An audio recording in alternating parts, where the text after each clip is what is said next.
Max Verstappen and the RB21 were about at spoon when the celebrations began in the McLaren garage. Lando Norris, fairly typical qualifying session for him these days in Q3 anyway, a below par opening lap, which left him only P5, but a scintillating lap in the closing seconds of Q3, apparently to take the pole, the only driver under the 127 barrier. As I said yesterday, Lando looking great in the car, and McLaren-Mercedes definitely have the best package around Suzuka. And Oscar Piastri, who had been quickest in the first phase, then seemed likely to be on the front row. Another front row lockout for McLaren. But here was Max. There had been a few purple segments on this lap, and he was at spoon now. The checkered flag was out. Nobody at McLaren was really watching, I think. They just felt that the normal margin McLaren have over Red Bull, we'd seen it today. The Red Bull was a little bit better, less understeer. Max had put on a little bit more front flap after Q2 as well, when he said the front tyres still weren't working. But still, the margin seemed likely to be at least 0.2 of a second. Max came around 130R through the chicane, beautifully clean, and took the pole from McLaren. An unbelievable performance from Max Verstappen, Red Bull, given where they were yesterday with the understeer. And a great result too in many ways for Lando Norris, because it now means that his teammate Oscar Piastri relegated to the second row of the grid. And with rain predicted for the race on Sunday, this pole will take on even more significance for Max Verstappen. He's got a nice clean run into turn one. And then, of course, if he can get the lead, he'll have a clear road ahead of him. So how did Max do it? I'm sure there's going to be a lot of stuff out there about this is one of the greatest laps ever driven around Suzuka. But how did he actually do it? Well, I mentioned turn one. Take a look at these statistics right now. This is exactly the same point for all three drivers on the entry into turn one. You can see there Lando Norris 262, still in 8th gear. Oscar Piastri a little bit quicker. He's already gone down to 7th. But look at Max Verstappen at exactly the same place into turn one. But that is approximately 20 kilometers an hour quicker than both McLaren drivers in a car, arguably, that is not as good as a McLaren. So how's Max doing that? He's doing it with his sensitivity and feel and his touch, most of which Lando has these days, but he's also doing it by going into the corner a little bit earlier and therefore carrying more speed into turn one and then into the braking area into turn two. Using the front of the car, using the camber there. That's what Max was doing, which the McLaren drivers weren't. If you look at Lando's lap, it was a really nice lap, but then oddly, and I think this was probably due to crosswind, he had to brake going into turn 6, a cardinal sin going up through the S's to use the brakes at all. Oscar didn't touch the brakes, but Lando braked into turn 6, and that would have cost him time. Of course, that comes under the heading possibly of being patient and making sure he had the car beautifully positioned for 7, which I was talking about yesterday, and didn't run too wide, but that would have cost Lando time as well. But if I had to sum it up, I would say that the difference between Max and Lando on those 2 laps, effectively pole laps when they were recorded, was that Lando's were longer corners than Max Verstappen's. Everywhere Max was going in a little bit earlier. And there's a very good example of how much a very, very good short corner driver, a great short corner driver, will always beat a great long corner driver in almost identical circumstances. And I think Christian Horner summed it up when he said it was just pure class from Max Verstappen. And it was. And at no stage did the Red Bull look as if it was on the absolute limit, which again is the epitome of the art. Max managing all the dynamic weights absolutely beautifully with his foot and hand work. Just superb to watch. Where did it get away from Oscar? I would say it got away in the second Degner when he was on the power a little bit sooner than Max and slightly more aggressively. Max was very patient through the Degners. I think that was one of the hallmarks of his lap. And patience, as I said yesterday, is one of the key elements of driving the lap of Suzuka. And Max had that. He never allows himself, when he's under pressure and potentially he's got a pole out there, he never allows himself to get ragged. He always keeps things contained in the correct capsule, and that is surrounded by patience, just waiting for the car to be ready to do what he wants to do next. And when he's putting on the power, and you can see it from his throttle traces, he's doing everything in a very, very smooth, progressive way. And he's never going to give it throttle that he knows he's going to have to come out of. And that, of course, comes under the heading of Lando Norris breaking into 6, which, of course, he'd never have wanted to have done. And that says it all, I think, about the talent of Max Verstappen. Charles Leclerc, P4 for Ferrari. I think he got the best from that car, looking really good, very, very good out of 6 into 7 as well. One of the key areas, very good into turn 1. 27.2, yeah, considerably quicker in the end than Lewis Hamilton, 0.3, 0.4 of a second. And that's what you'd expect around Suzuka for Charles. He's very, very good there. So a good performance for him, particularly as he out-qualified George Russell and Kimi Antonelli and the other Mercedes, the two Mercedes drivers. I said yesterday it was going to be very close between Ferrari and Mercedes, and so it proved. Mercedes sandwiched either side by the two Ferrari drivers. George Russell, 27.3. I think he'll be a bit disappointed with that. To me, it went away from him out of turn 2 when he gave it too much throttle, and he asked too much of the car, then getting into 3. That then discombobulated him going up to the S's. And by the time he got to the top of the hill going into 6, he had to ask so much of the car to get it back across for 7 that he was just putting too much energy through the tyres and the car. And as for Kimi Antonelli, that's exactly where he lost all his time. He was running much too wide out of 6.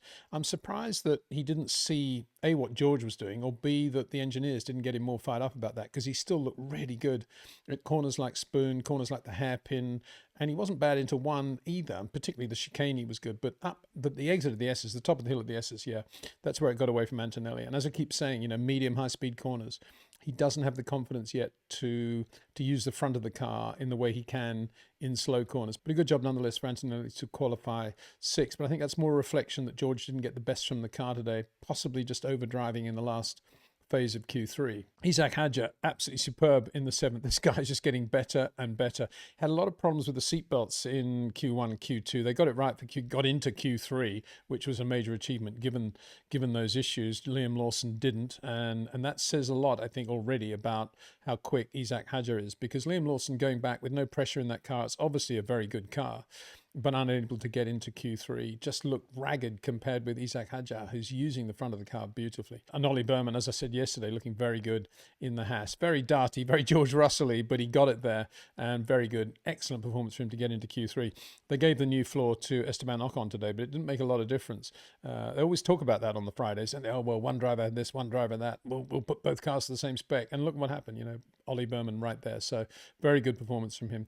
Lewis Hamilton, 8th. He'll be disappointed with that. Again, long corners, braking in a straight line, quite abrupt steering inputs. Does not look like the Lewis Hamilton of the great eras of McLaren and Mercedes. So I don't know how long we're going to have to wait for Lewis to really find his sweet spot there, but I would say he's mystified at the moment. And Alex Albon, 27.6, exactly the same time as Lewis Hamilton. Alex in the Williams Mercedes got through into Q3. Carlos Sainz didn't. Very close between those two, though.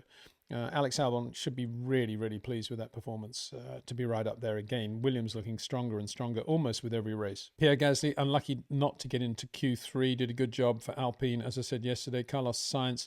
Fernando Alonso probably got the best from the Aston Martin, but what a dismal performance. What a dismal weekend for Aston Martin so far. Dismal start to the year. I mean, Adrian Newey, please advise. I know it's not his car, but nonetheless, a lot of changes over the winter. Tom McCulloch's been moved sideways, things like that. Andy Green no longer there. I'm surprised that Aston Martin haven't got it more together by now. Liam Lawson, I suppose his only consolation was he did out-qualify Yuki Tsunoda. They were very, very close in lap time. And Yuki, disappointing again. It went just like Kimi Antonelli, went away for him at the top of the hill in the S's. You would imagine a driver like Yuki. I don't actually think he had that much experience at Suzuka when he did start in Formula One. It's a bit like Mario Andretti when he got the pole at Watkins Glen in 1968. He'd never actually been to the Glen before, but everybody assumed because he was American, he knew the circuit like the back of his hand. Probably the same with Yuki, but top of the hill, running so wide out of 6, he just had no chance of getting the car into 7 without having to come out of the power, and that cost him his lap for sure. And that was under pressure right at the end of Q2. So not a good performance from Yuki Tsunoda, actually. I would have thought he won't be happy with that at all, and he should have done a better job than that. Nico Hülkenberg and Gabriel Bortoleto, obviously got the best from that Sauber, not going anywhere at the moment, is it? Jack Doohan went out again today, kept his nose clean. But again, very, very big ask for Jack to do anything other than just get the car into the race, which he'll be doing starting P19. And Lance Stroll, P20, very, very slow in the other car, caught out by the wind as well, crosswind. And now a quick word again about that amazing Lotus 98T watch produced by REC Watches, limited edition run. The details will be in description. But parts of this watch are actually made by the aluminium, reforged aluminium, from the Lotus 98T chassis number 4 that Ayrton drove in 1986, and it's from a plenum tube. And we had a few comments after the video yesterday saying, well, if it's a plenum tube, maybe it was a Renault part, not a Lotus part. Of course, the plenum chamber comes and goes with every Renault engine change, but the plenum tubes connecting to the plenum chamber were made specifically by Team Lotus, Ali, parts, and that is the actual tube that was on the chassis 98.4. So really, really interesting detail there. Thanks to Chris Dinage at Classic Team Lotus for that info. And of course, the other point to remember is that this was the last of the black and gold Lotus as well. So it's got a certain place in history yet, and very quick in that car. Much to our annoyance, I was at Williams, as I said yesterday, at the time in 1986. If I think about 86, obviously I think a lot about Nigel's drama in the Australian Grand Prix, but also other races that went away from us too, and how annoyingly consistently quick Ayrton always was in that Lotus Renault. Beautiful car as well. Gerard Ducarouge design. Take my hat off to Gerard. One of the great unsung heroes, I think, of the Formula One engineering world. So yeah, have a look in the description. You can pre-order the REC watch based on the Lotus 98T. And in addition to the discount on the pre-order, you will get another 10% if you mention the word Peter in your order. Two quick things before I close. One is, let's really hear it for the Verstappen family, because as I speak, the Rally Sierra Morena is taking place in Cordoba, not far from where we are here in Spain.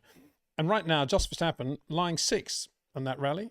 Very, very, very, very impressive entry list there as well. Nicolai Grayson actually leading in his Skoda Fabia, but Jos in a Rally 2 Fabia as well. And also, just testing, basically, Terry Neuville and Elfyn Evans taking part. That's what I love about rallying. I mean, it's just like, oh yeah, Max will be doing a small rally next week. And the other thing, finally, is this. You'll remember yesterday I had a bit of a rant about Jim Clark's misspelling, the Clark with an E, by Liberty Formula One in the race programs, official race programs for 2025. Well, almost pure coincidence, but arriving in the post last night, odd times postal deliveries are made in Spain, was a gift. It's my birthday coming up, actually. I don't know if it was that, from my friend Diego Moreno, lovely guy, Mexican who lives in Madrid, but very good journalist, does quite a lot of work with the FIA as well. He was at the Australian Grand Prix, nothing to do with a program issue now, but unbelievable coincidence. And it was this. Unbelievable. I'm going to debox it right now because it's one of the nicest things I've ever seen. And wow, look at that. A 24 scale Lotus 25. I would say almost perfect in its detail. Just fabulous. That's the 63 Lotus 25. And number 4, you see the roundel, sort of half roundel there. That was typical Team Lotus. They obviously put on a different top cockpit section before the race and hadn't got the roundel on that. There wasn't time to put it on. So that's why it's cut in half. Number 4, that would have been Jimmy's 63 British Grand Prix winning Lotus 25. So thank you very much, Diego. What a great present. I've never even seen that, never even seen this make of model either. Look at that. It's Italian. Leggendari Auto da Corsa. Thank you very much, Diego. So there we are. Wet race tomorrow. Max Verstappen on the pole. 2 McLarens behind him. Then Charles Leclerc. Then George Russell. Bring it on. See you then.